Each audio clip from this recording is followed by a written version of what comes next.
Hey everyone, and welcome back to Don't Open That Door. I'm Justin, the guy who never got to say what he wanted. I'm Nico, and I was just here for the food, I swear. And I'm Dan, the introverted friend who leaves the party early. You fucking live. No, you just get No. murked early. Yeah. But we're here today yeah. to discuss The Invitation, directed by Karyn Kusama, who some of you might remember from Jennifer's Body. This stars Logan Marshall Green as Will, Imayatsi Corianaldi as Kira, Michiel Huisman as David, Tammy Blanchard as Eden, and John Carroll Lynch as Pruitt.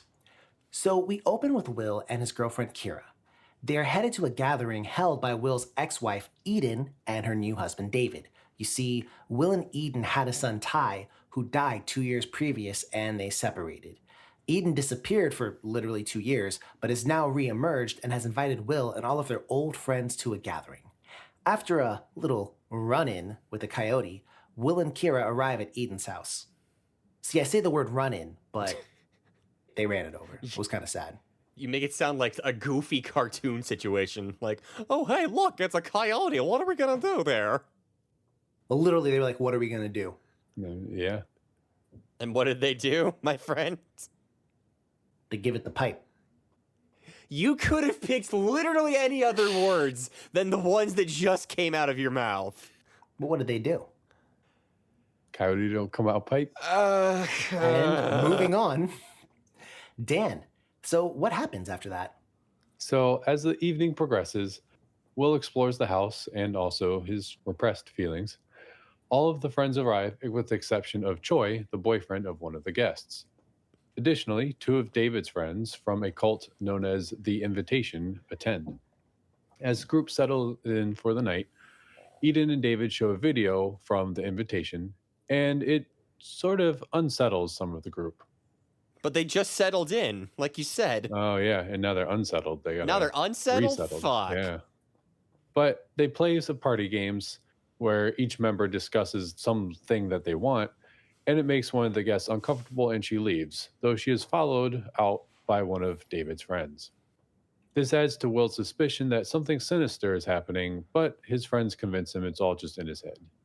So after that, Will basically steps outside and is very bluntly propositioned by Sadie, one of David's guests, for a quick fuck. I mean, she literally goes, like, are you trying to fuck? Yes or no? Yeah.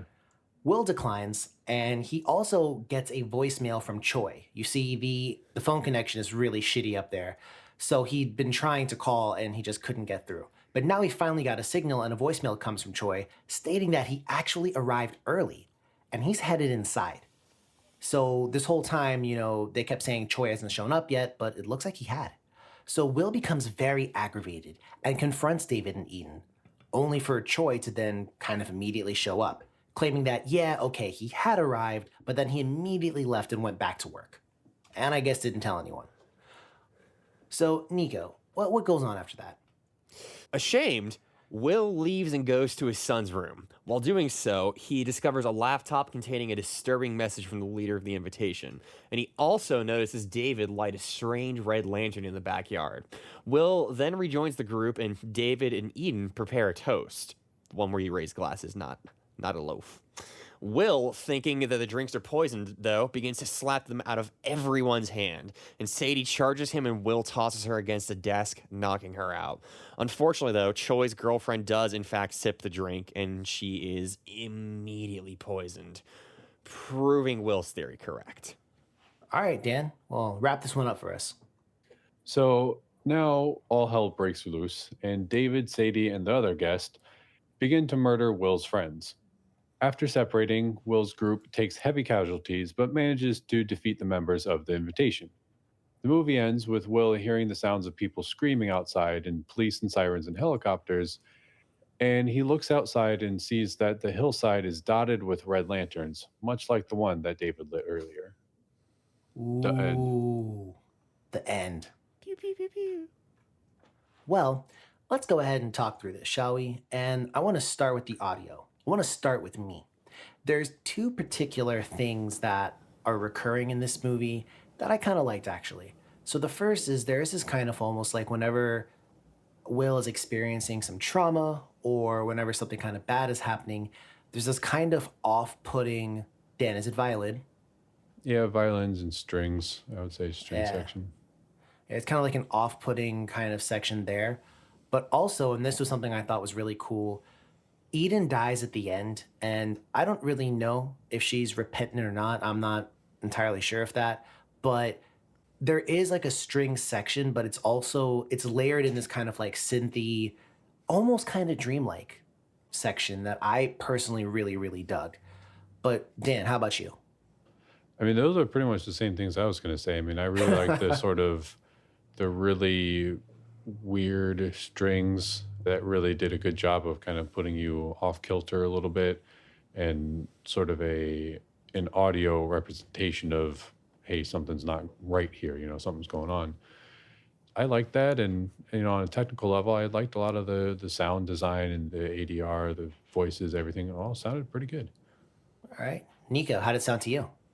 Yeah, I am going to briefly echo what y'all just said, but I wanted to add in there that the fact that this is a movie where there isn't anything necessarily, fantastic or out of this world that's happening, there's no demons or anything.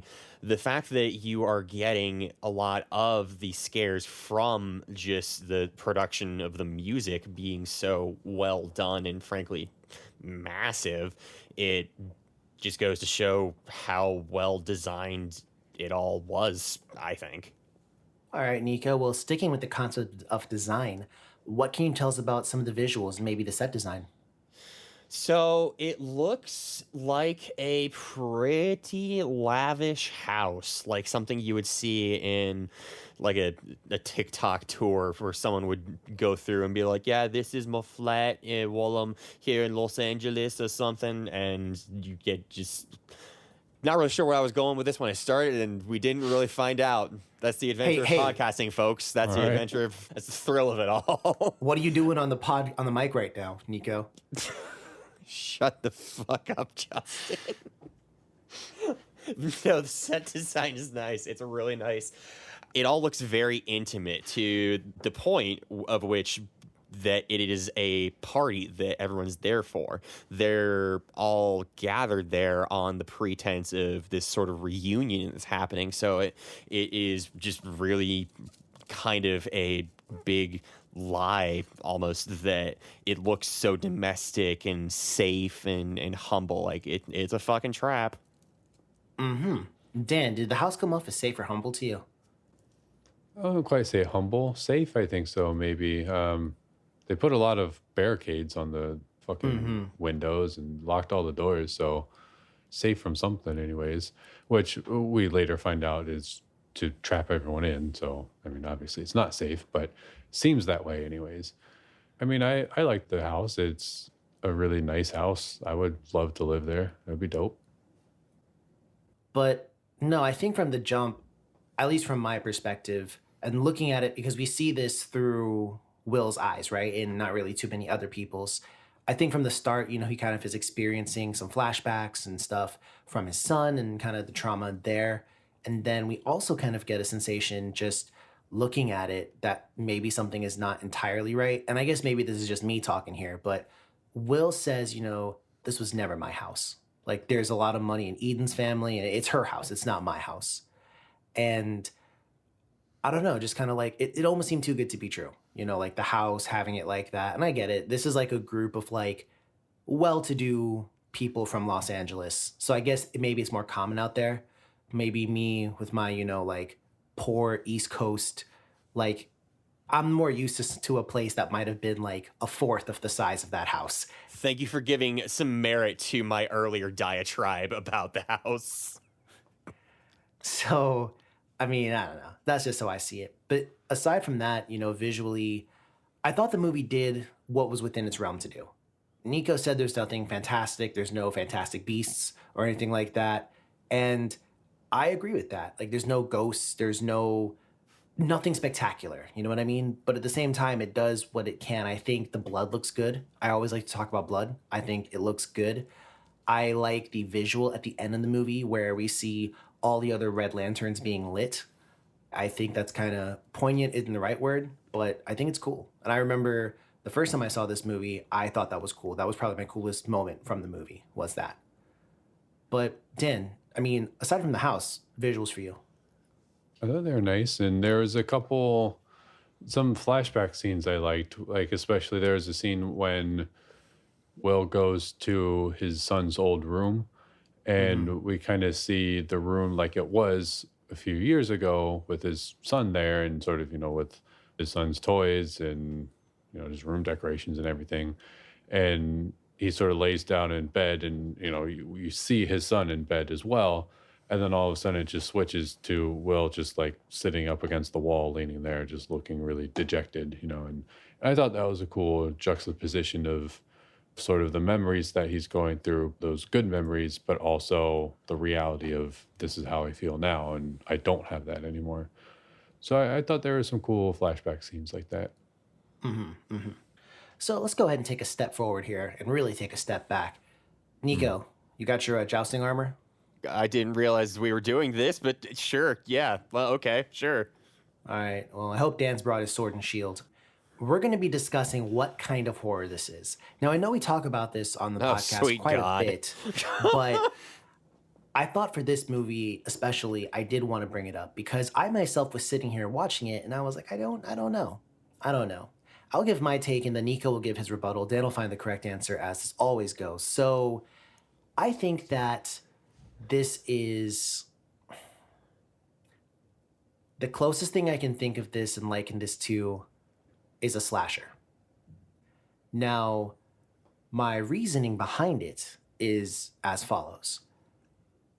It's a slasher with an extremely low body count up until the very end. But think of it like this. We have a main character who's been through something, which is sometimes a lot of the protagonists from slasher movies.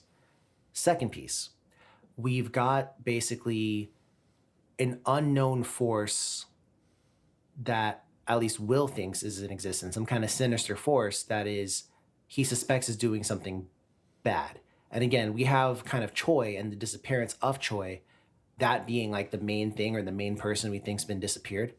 And then when he shows up, we kind of maybe like, I think maybe 5 or 10 minutes later, roll into the climax where everybody starts to get murked. And I struggled and I was like, it's not a ghost story. I'll say it right now, I don't think this is prestige horror. And I don't know, like a slasher is the only kind of box more or less I can put this in because essentially what the story boils down to is you have a cult killing off a group of friends. And to be honest, that very last scene where everyone actually starts to die would not go amiss in a slasher movie. So I almost kind of feel like the first hour 10, maybe even hour 15 of the movie is very, very, very drama oriented. And then you got this last 15 minutes where it's just like all hell's breaking loose. So is this even horror to begin with? I say yes, but oh so barely. And then what kind? I say slasher. But Nico, I'm wrong. I must be. Tell me. So I don't think you're wrong. I think there's just more flavor in this soup than the ingredients you've listed thus far, if you get my drift. So put it on the stove.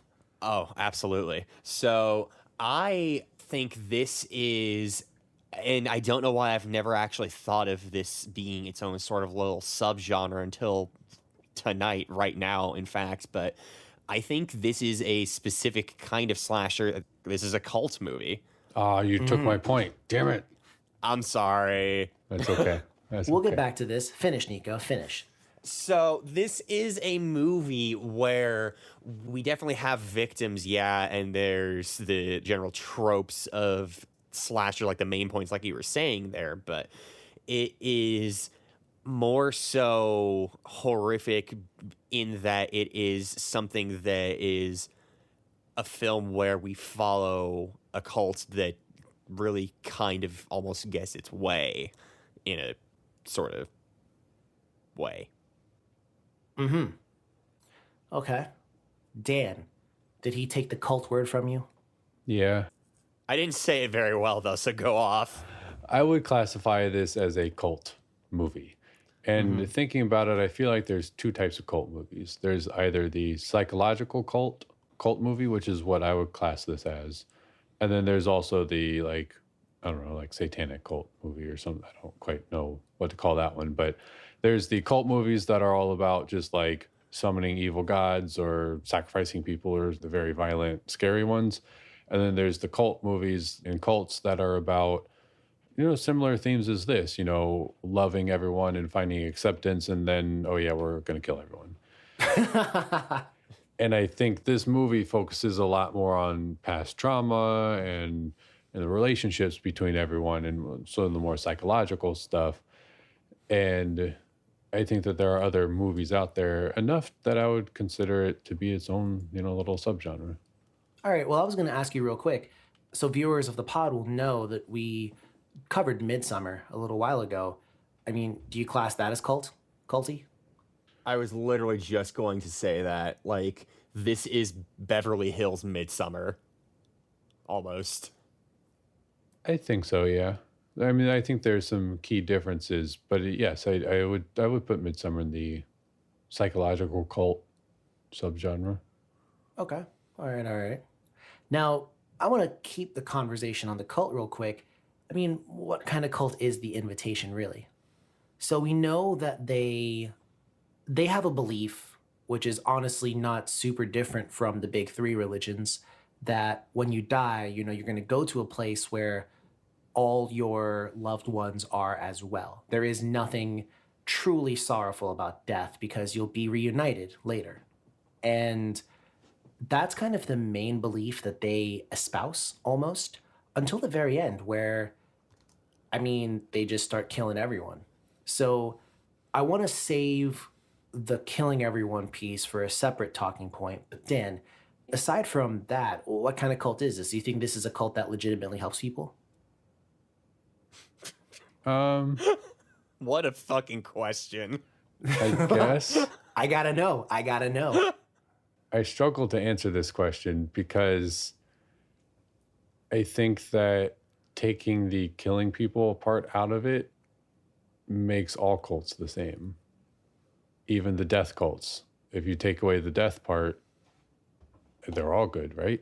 I mean, What? Look at this. I mean, my point is like, okay, if your cult is to kill everyone, but you take away the killing part of that, what are you left with? Like, What verb have here? yeah, but I mean, if you take away the killing part of this cult, yes, they're trying to do good things, I guess, but if their ultimate goal is to kill everyone, then it's not all that different from death cults. It's just a hidden agenda, I guess. All right, you heard it here first, folks. Dan supports the Invitation. No, I never fucking said go. any such thing. Nah. All right, I see the point though. I see what you mean. Like, if you're blue and then you're green, but I tell you you're never green, you're just blue, aren't you? No, you're still green if you're Dabba green. dee dabba what the shit? Right. So Nico, is this the type of cult you could see yourself joining? I mean, here's the thing. A good 96% of this movie, I feel like, was straight vibin'. Am I wrong? I volunteer yes to that question, but keep going. Like, they're having kind of just a class-ass time if you take out the gaslighting and the general, fact that it is a cult. Like, they're having a good fucking time. I'm not saying that I would join, but I'm just saying they know how to have a good evening. All right. Morbid presentations aside, like, I'ma tell you this. soon as okay, hold on. As soon as fucking Pruitt came here, are you kidding me? I'd be out. Fucking out. Bro, skis, Pruitt my got guy. there at the beginning. No, I'm saying once he gave his spiel, not once he like fucking got there. I'm not gonna be like, oh hey, this chumly looking motherfucker is just giving me a bad weird vibe. Gotta leave. That was still like at the beginning of the night. Well, yeah. I'll say this, Nico, you cannot just erase the negative that the group does, and then all of a sudden focus on that side, okay? I think personally that's wrong. But I will say, I guess let's just get down to the nitty gritty, Dan. It turns out they actually do kill people, so we can't overlook that fact. Now, Beans. why do you think this cult that kind of preached, like letting go of trauma and letting go of bad things, why is it that they say that, hey, kill as many people as you can, or maybe just your loved ones, I don't know, alongside yourself on this like holy night or on this night where we're gonna make our religion real, What can you offer in terms of why they might do that or the mentality? I think they did that because throughout the film, you kind of see little messages and you kind of get glimpses into the cult's ideals, I guess.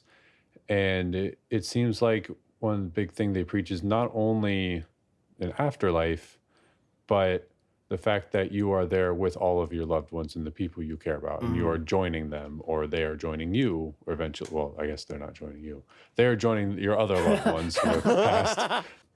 I think the idea is, yes, you're going to kill yourself, but also if you kill your friends and the people that you love, you will be with them forever, and you won't be lonely in the afterlife or anything like that. Kind of like Seymour from Final Fantasy X, but in a horror movie. Yeah. So I personally agree with you, Dan. I think it's maybe their version of heaven is just so idealized that the goal is to take as many people as they can with them. I think that's kind of the goal. So I don't know, but Nico, any thoughts on that? You agree with what we're cooking here? I do, but once again, I got to add more ingredients into this pot of soup. So Okay. we are missing one key part here in our discussion so far. The thing that is the perhaps most initially alarming about the cult is we have just this complete and utter denial of all kinds of negativity and just wholesale embracing people. And basically, it's positive vibes only, the cult, if you will. And there's this point where Will is talking with Eden and he's saying, all of this means something. The time we had, and Ty means something. And there's some genuine stuff there. So I think it's important to keep that in mind as well as the whole murder thing. Like, there's a whole fucking lot of, one, gaslighting, but two, also just you hate it when someone's positive vibes only. You just hate to see it, folks. So I have a question, and I want to pose this to the room. So we have essentially here almost a complete opposite viewpoint here. So we have Will, who has been unable to let go. He still holds the grief that he has with his son very tight, and we see that with him. And then you have Eden, who seemingly has let go of it all and is seemingly no longer haunted. So who do we consider to be healthier in their response? Or do you think they're equally just polar opposites, but neither one being the best? I think I'm going to take the centrist point of view, is that really? they are polar opposites, but I think that there needs to be a healthy middle ground. Now, the only thing I will say, and this is reading too much into the movie, I'm sure, in this situation, Well, that's what we do here. but true. I think that you shouldn't judge Eden too hard because she was gone for 2 years and you don't really know what happened during those 2 years. So just because she's not necessarily outwardly grieving anymore doesn't mean she didn't go through, she could have been grieving for a year and a half, like been the same way that Will was, and she just finally got over it. Which I don't think she really did actually get over it. I don't know if you want to talk about that later. She could have been party rocking for 2 years instead and just not have addressed the grief at all, which frankly I think is more likely. Yeah, I mean, I don't think that she actually is happy. I don't think she did address her grief because at the end she seems a little sad. I'll say this. So one thing that they do have is, I forget the name of it, but she's been dosing up. Using some kind of older medication. One of the characters, Miguel, I believe, is a doctor, and he basically tells Will, like, hey, yeah, these are like these type of pills. And I think it might have been like a mood stabilizer. I could be wrong there. They were barbiturates. I know that much. Okay. Edit in here what barbiturates are. Any of a class of sedative and sleep-inducing drug derived from barbituric acid. From barbiturate. Ah, yes. This is the scholarly analysis that you subscribe for, folks. It's a depressant. It's a depressant. Yes, yes. So, Nico, you mentioned the gaslighting, and I want to talk about that. Dan, do you think his friends, his being Will's friends, might have unintentionally gaslit him? Can you unintentionally gaslight? I mean, insofar as creating feelings of self-doubt, and even if you didn't intend to have that effect, or maybe it's not gaslighting. Maybe they didn't do it, but they contributed to it. Because, I mean, for sure, obviously, David is gaslighting Will because he really sure. is about to murk everybody. And to a certain extent, Eden is as well, and Pruitt. But his friends, I think they were kind of the real integral factor there, because I feel like any of his friends believing in Will would have completely changed that movie. Yeah, for sure. And I'm curious, how might the movie be different, Nico, if a friend believed in him? Wow, I could have sworn we were going to save that for the what would you do part. Oh no, this movie was far too melancholy, so we need to have a happy what would you do. But keep going. Okay. Yeah, no. So this is getting into one of the things that I wanted to bring up at some point. So thank you. I just could not take, for most of this movie, I could not take it seriously just because, like, how had no one said anything by that point? How had no one said, how is this guy the first motherfucker to be like, hey, something's a little fucking fishy around here? Like, facts is facts. This is a little weird. So there was some cognitive dissonance almost between my suspension of disbelief for it being, a horror movie and the fact that this is cult horror and actual cults do really exist, against all of these sort of fucking textile markets of red flags that are coming up on the screen, and only Will is like, like, I don't know. I guess what red flags were those? One, the whole approach that David was taking was, I would say, arguably predatory. I mean, he literally is about to, like, kill them, so yes, I can see that. That was the part that made it a little bit harder to take seriously. Just, I know it's a cliche thing to think that, oh yeah, I would have done differently or something. And I know that the fucking bystander effect is a thing, so don't at me. But I just feel like someone would have done something. I feel like if you, or when I anyways, think about what the other characters saw and experienced, I think it was definitely a weird situation, but I don't think that it was alarming or cause for suspicion necessarily, because clearly they're in a cult. The main characters, or the David and Eden and them, are in a cult. Everyone knows and agrees, right? They don't know it's a bad cult. They think it's a harmless cult, kind of like what we were discussing earlier, I guess. But a lot of that, I think, can be chalked up to, these are people who believe in a cult, and I don't believe in a cult. I think that's goofy or weird or whatever. Like weird, like socially weird. But I don't think any of them saw anything that should have said, hey, we're about to get murdered, or hey, something sinister is happening. Pruitt, though? His whole, monologue? That's not a red flag? Yeah, for Pruitt side of things. I mean, again, this is the sort of the what would you do. I would do something differently personally, but I think that like Will, and because we viewed the movie through Will's eyes mostly, Will saw a lot of things that other people didn't physically see.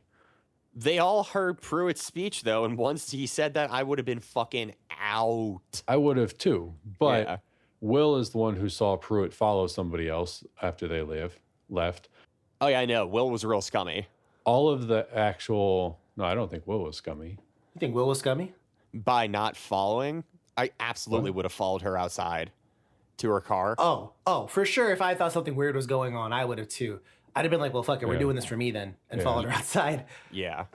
I think that a lot of the major red flags only Will actually physically saw. Not just like didn't realize, nobody else realized them, but they didn't see any of that happen. So I'll say this from my perspective, because I know we're talking not necessarily a rounding point. I don't want to say that, but the kind of this can be kind of summarized as how believable is this, right? Like how Right. believable are Will's actions and kind of the premise of the movie as a whole.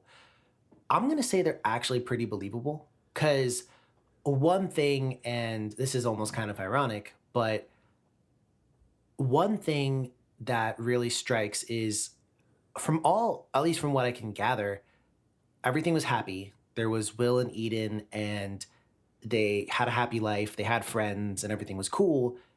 Tragedy strikes, Will's son dies, and then everyone just doesn't kind of talk to Will or Eden for 2 years.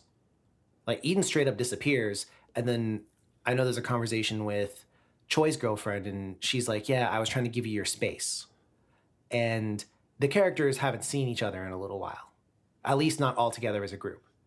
And I think that alone kind of offsets you a little bit. Combine that with the fact that they're all pretty drunk by later on into the movie because they've been drinking wine for like at least a couple hours at that point. And I don't know, I kind of do find it pretty believable. I think Pruitt's thing was definitely like a red flag, but I think, these are your friends. And to a certain extent, you trust your friends. So I don't think they really, except for Will, maybe harbored those sinister thoughts because I think Will was just more in tune and felt like he had to be more aware, almost. He also didn't start drinking till much later than everyone else. True. Yeah. But, and this is kind of, I guess something that's been bouncing around in my mind here a little bit, is what do we think about Eden? Because I wanted to go back to her and specifically her culpability. Is she as guilty as David? Or do we kind of view her as a victim almost? Because I could see an argument for both. I think she's just as guilty as David. Nico, your thoughts? I think she's just as guilty as David, too. Yeah. Like, she's a whole ass adult. Well said. Well said. I three think she's just as guilty, so I guess this isn't really that controversial point here. But no, it's unfortunate, but just because some shit happened to her doesn't give you the right to then turn around and just fucking murder all your friends. So, Yeah. on that note, I want to slide into the what would you do? So we're going to pose this two separate ways here. First and foremost, let's say I just randomly disappear for like 2 years, right? Like you can't find me. And then This seems to happen a lot, now that you say that. This happens a lot on the pod. I send you a grand invitation, like embossed in gold and whatnot, like, my friends, my companions, please join me on this day. Fucking Willy Wonka looking ass bitch.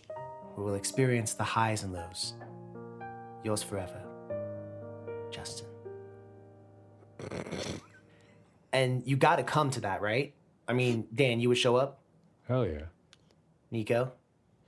Hell yeah. What would you, and I start inviting these weird guests and I talk about a cult. Are you, at that point in time, are you like weirded out or are you just like, yo, Just, like, this ain't it? I'm weirded out at that point. Yeah, I mean, I would pretty quickly call you on all of the shit happening here. Let's say I show you the whole video with like the woman dying. What would your reaction be instantly to me? Like, would you pull me aside and be like, bro, what the fuck? Or like, what would you do? First off, I would be like, yo, is this just some like weird live leak shit that you found? Like, where are you just trolling the depths of either the weird part of YouTube or just, the internet one day? Like, what's the source here? That would be my first question. The amount of times Justin has texted me a video and I'm like, yo, where did you find this? Not death related. Don't just give any No, more weird shit. context. Just send you a video. Leave it right there. But I think you being one of my best friends, I would take you aside and be like, yo, what the fuck is going on, bro? So next step, I've got my boy, I'm not going to say Pruitt, this Bill Daughtry, King of the Hill looking motherfucker. Let me see. I've got my friend. Brew it. No, I've got my friend Jill. And she gives this monologue about how she murked somebody, but has forgiven herself since. This is also the master of lockpicking. I mean, what would you do, Nico, at that point in time where this person basically confesses to killing someone at the party and it's just like, what's really good though? I would get the fuck out of there. Like, I would nab y'all and be like, yo, whatever, we can pick some Taco Bell up on the way. I don't give a fuck, we're getting out of here. Really? So you'd leave at that point? That's when I would leave too. Nico and I would be at Taco Bell. Yeah. All right. Some Crunchwrap Supremes. I'm going to swap here a little bit. We're going to say that Bonner was the one who had disappeared. And so after 2 years, he invites us and he's got some new friends and us as well. And, we stick it out. There's not a situation with someone who openly admits to murder, right? So that doesn't happen and therefore we don't leave. Now, I'm going to present you with this. So, Nico, let's say that you and I were waiting for Dan to show up, but he never did, and we can't get in contact with him. And then you get a voicemail, Nico, saying that Dan's like, hey, I'm actually here early because I always am. I'm the responsible one. So I'm headed in now. I'll see you guys when you get here. But Dan's not there, and they say he never showed up. How would you react when you enter that room? Would you be like, yo, where is Dan? Like, how would you react? Like, Will? I would be thinking, all right, Dan, you goofy-ass motherfucker, where are you hiding right now? That would be my instant thought. I would be like, this motherfucker is in a closet somewhere with a bunch of boom mics waiting to just scare the ever-living shit out of us. It's under the bed. So, Nico, does that make a difference if it's me or Dan? You got the same reaction either way? If it was like, yo, I called you, I was like, yo, okay, I'm going in now. See you when you get here. I would be more skeptical if it was you, frankly, just given your nature. All right, but let's say, like the night really digs in and it's like, yo, Justin is not showing up. He said he would. Like, where is he? Oh, yeah, no, I would go looking at that point for sure. And what if they're like, he never showed up, but you had the voicemail of me saying, yeah, I'm here. Oh, best believe I'm about to, overturn some fucking tables here. All right, Dan, same for you if it's me or Nico? Yeah, same. I'm not going to lie. I would probably get a little unrealistically angry because I'm the troll. So, if y'all two hit me up and you're like, hey, look, I'm here already, that's typically not something that y'all would, troll me about. So, particularly because I'm the one who drives you everywhere. So, yeah, so, if the night progresses and then y'all aren't here, uh-oh, they hit me up and said they were here. Nah, you definitely, and I already didn't trust that dude who was the host. I'd be like, yo, nah. My friends are definitely here. We're about to wreck. And yeah, I mean, I guess feel like just generally, what would you do? I'd just be more aggressive and more certain in my actions. And when Will's girlfriend, Kira, is like, let's just leave, I'd be like, yeah, let's just leave. Yeah. Yep, same. let's just be out. But criticisms, and I want to touch on this real quick. I have a problem with Choi.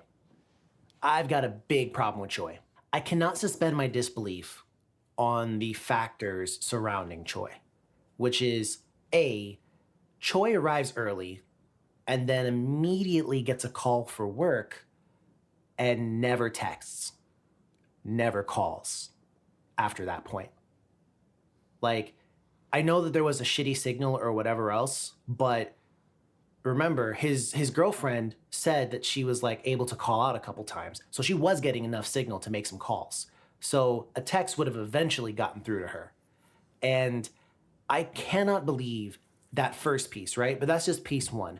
Piece two, Choi shows up immediately when they're having the discussion about Choi.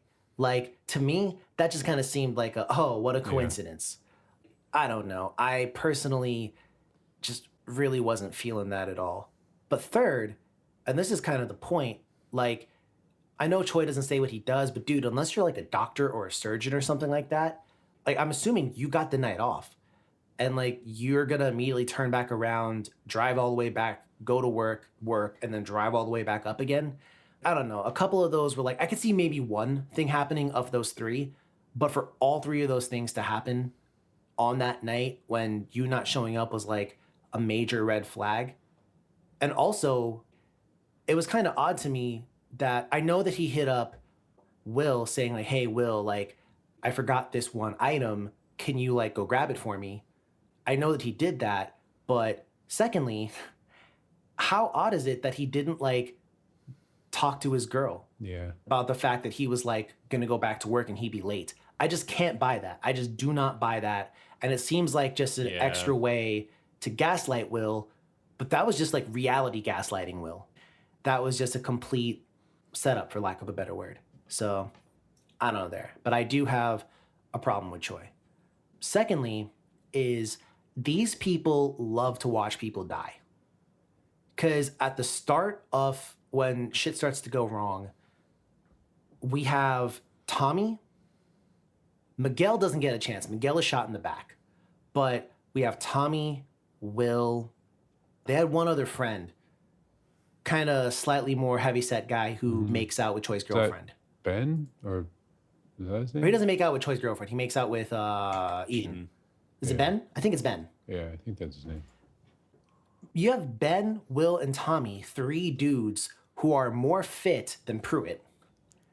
And they don't team up on anyone. They all just scatter. They all just watch. There's a scene where Tommy's fighting David, and Will just watches Tommy fight David, as opposed to like jumping in to assist.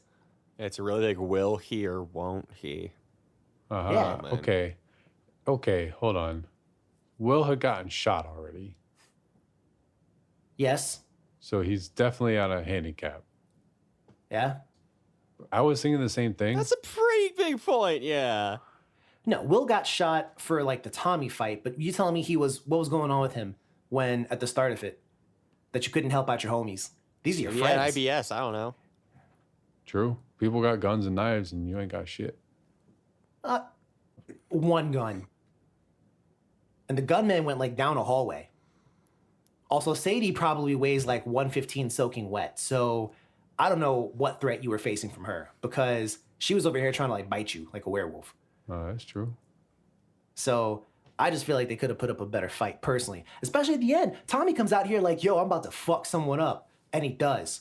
So I gave Tommy a round of applause for that. True. But Dan Yeah, or Nico, Tommy. any criticisms from your end?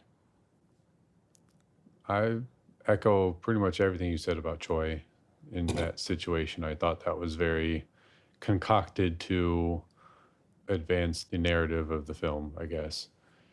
And yeah, while watching this, I kind of realized, and I've kind of thought this in the back of my head for a while, I'm not the biggest fan of cult movies, just because there's so many times those situations, like, it would just be so like awkward and socially just weird to me, where I would just be uncomfortable, like the one girl was in the film, and I would just be like, I'm sorry, I gotta go, and I would just dip. I feel like watching it kind of makes me uncomfortable too, which is, I guess, partially the point, I'm sure, but I think sometimes it makes me uncomfortable to the point where I'm just like, I don't really enjoy this, you know? Well, I actually wrote when I was watching this, I was like, bro, this is a new genre, cringe horror. Because I was like, especially the part where they showed the video and then they all started telling stories about the cult. And I was like, it doesn't scare me. This just makes me feel like this is mad awkward and cringy. Yeah. And I get it, like a lot of the guests had been drinking, so they might not have picked up on like certain things, you know, like you're drinking, so maybe you're not really paying as much attention or you're not feeling it as much. But I think her name was Claire, the one who left. Yeah, you're right. You know, she was trying to leave, and then like Will is so certain something's gonna happen to her. And then he watches her literally until she starts to drive away, and then she stops. And then he gets distracted and then just like doesn't go out and double check what happened. And I was like, bruh, I probably would have gone out there. So Nico, I actually found myself agreeing more and more with your point. That like, I don't know, I feel like I would have followed her out there. I feel like I would have. Thank 10 you. billion%. Because I don't know, that just seems really shitty. Like you have these suspicions. Fuck it, you're already looking psycho, bro. Just do this one last thing. Just be like, hey, can I just go with you? The kicker, especially for me, I think I wouldn't have, if she was like, no, I think I'll be okay, I would have been fine with that. And then when Pruitt, the guy who just confessed to murdering someone, was like, Yeah, let me go out there, move my car. I'd be That's like, when "All right, I would bro." be like, no, I'm going out with you. I was like, I'm going to move my car too. Yeah. So, Yeah. yeah. But, you know, this is kind of a trend. And right before we get to the critic score here, I want to briefly talk on this. We're seeing a lot of explorations of, you know, like trauma and horror recently. Mm-hmm. Why do you think that is? I think that a lot of it has to do with just the evolution of the genre as a whole. Like, we have a lot of discussions on here about prestige horror, and I agree with you. I don't think this is prestige horror at all. Like, literally never came to mind nary a single time when I was watching it. But I think that just the fact that this is something that does explore trauma is partially a reflection of, I think that's just a way that horror seems to be going more so recently. Like, this came out only 6 years ago in 2015, and how many other movies in the decade have we seen that have a lot in common thematically with this? Yeah, a lot. I don't Quite mean a that lot. in a bad or a good way, just like objectively, there's a lot of There this are. stuff out there. No, there's quite a lot. I mean, The Babadook came out right around the same time, I think. Yeah. I think it's twofold. One, I think that oftentimes, as horror fans and people, just watching movies as viewers, we're getting more and more used to, like the old like slashers, right? Slashers, I don't want to say aren't as scary anymore because that's not necessarily true. Like a well done slasher is still a well done movie, and I'm not trying to take that away from it. But I think we've seen that, and creature features we've seen, and we've seen all these different genres. So I think this is just a new thing to explore on one hand. But the second reason I think is because I think as a society, we're becoming more open about trauma and grief and depression and all those things. I don't quite know what to call that, but Mental illness. yeah. So I think because we're becoming more open as a society about talking about it, I think that lends itself to, being, well, something that movies talk about as well, or different media, music, all sorts of different media. And I think that, that kind of resonates with the audiences as well. Is it, it's something that we're all familiar with, or most of us are anyways. And whether you admit it or not, I think a lot of us are familiar with, especially grief. Everyone's gone through grief. Yeah, I agree with that. And I do think that's a pretty good answer as to why we see more of it. I do agree with that. But I want to go ahead and move ahead here to the critic scores. So this movie's got an 89% from the critics. However, I want to say one thing real quick, Nico. Okay, I didn't even have All a right, Nico. reaction, but yeah, fuck me, I guess. It's got a 69% from the audience. Nice. Nice. So I also, interestingly enough, Rotten Tomatoes doesn't think this is horror. It puts it as drama, mystery, thriller. So is thriller horror? Check the bonus episode for that in the future. Maybe. I was just say, like, wait, do we have that yet? No, not at all. So go ahead and give me your overall score for this one, and let's leave it at that. So Nico, where are you putting this one at? I'm gonna give this one a 74. I really like the looks of it. It's a polished film, and what we get in the end is, I think, greater than the sum of its parts. But there were still just those thoughts that kept coming up in the back of my mind as I was watching it. Like, can I really go past the suspension of disbelief here? And that's something that I don't find myself looking forward to when watching horror movies. Like, I try to, especially for the podcast, suspend my disbelief as best as I can, and I just wasn't able to for this one, for whatever amalgamation of reasons that ended up being. All right. Dan, score for you. I think I'm going to put this one at 60. Oh, wow. I thought it was good. And again, like the Choi situation, I think is the major setback for me. But I didn't really like it a whole lot. And that's sort of my personal feelings. Just, again, like I said before, I just don't think I like cult, like psychological cult kind of movies like this. So I can't really hold it against the movie necessarily, but I mean, this is my score and how much I enjoyed it. So I'm It going to is. give it a 60.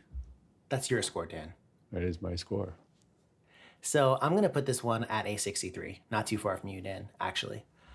So first off, and I don't mean to hold this movie to any kind of golden standard or anything like that. And I said on the Babadook, and I'll say it again, just because this explores worthwhile topics does not make the movie itself, like unapproachable for criticism. And I think that one thing I wanted more of out of this movie is, to me, the elements of trauma and tension felt very disconnected.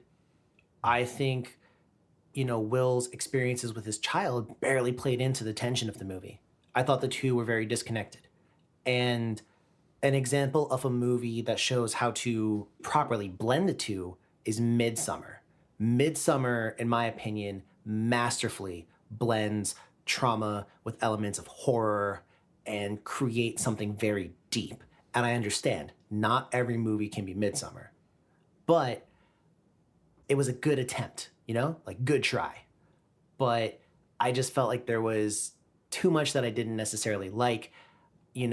I almost kind of felt like the middle of the movie can be kind of ponderous at times. I don't know necessarily what they were going for with every single scene, particularly the kind of like cringy game. I guess that was a way to introduce the cult, but I felt like they could have maybe done that differently. And I don't know. Was there copyright on Never Have I Ever or some shit? Like, there's no fucking game called I Want. Like, my dude, that's a fucking children's book or some shit. Like, that's some Hooked on Phonics shit. Never have I ever killed someone. I killed my wife. Like, Oh, shit. I don't know. But yes, I put it at a 63. Solid attempt. Solid attempt. Actually, yeah, as you were saying that, I found myself agreeing more and more with both of you. I am going to give this one a 68. It's not quite nice enough for the... Okay. All right. Fair enough. So do we recommend this one to the audience? I'm going to say no. I say no as well. I still recommend it. I think it's worth a watch. I don't think it's objectively bad, but yeah, fuck it, I recommend it. There you were pointing out the reasons it was objectively bad. But no, I mean, I'm just joking around. Shut up. I'm just joking around. Now, unfortunately, Nico, you have been overruled by the council. Yeah, so this that's does fine. not get a recommendation from Don't Open That Door, and thusly does not catch the golden seal of approval. So yeah, any last thoughts before we wrap this one up? Yeah, go watch Dinner Party. It does this movie so much fucking better. And also the director's a great guy. I didn't want to say that, but Dinner Party does have some very similar themes, and It's a cult movie. It's very different, but it's still a cult movie. I thought it executed them very, very well. Anything from you, Dan? I remember liking this more the last time I watched it, and I'm kind of disappointed now. So, Oh, well. Dan, you know what's funny? I share the same memory, particularly at the end. I don't know how, but I had like hallucinated that they were like summoning an eldritch god at the end by Oh, all of well. them killing themselves. Wow. That definitely Damn. didn't happen. Yeah, no. And then I got to the end of this and I was like, wait, that definitely didn't happen in this movie. Roll credits. Wait a minute. Maybe it's the post credits. This isn't Housewife. I was literally gonna say maybe Yeah. I got this mixed up with Housewife. But Fuck, go watch Housewife. that's a good movie. But if you disagree with us, or if you agree with us, or if you hate us, or if you like us, drop us a line. We're on Facebook, Don't Open That Door. We're also on Twitter and Instagram at DOTD Horror. So yeah, that's been it from Dan, Nico, and Jess. Remember, dear listeners, if you ever get invited to a very, very creepy party, trust your instincts and leave when you want to. Outside of that, take care of one another, stay safe, and as always, dear listener, don't open that door. Bye.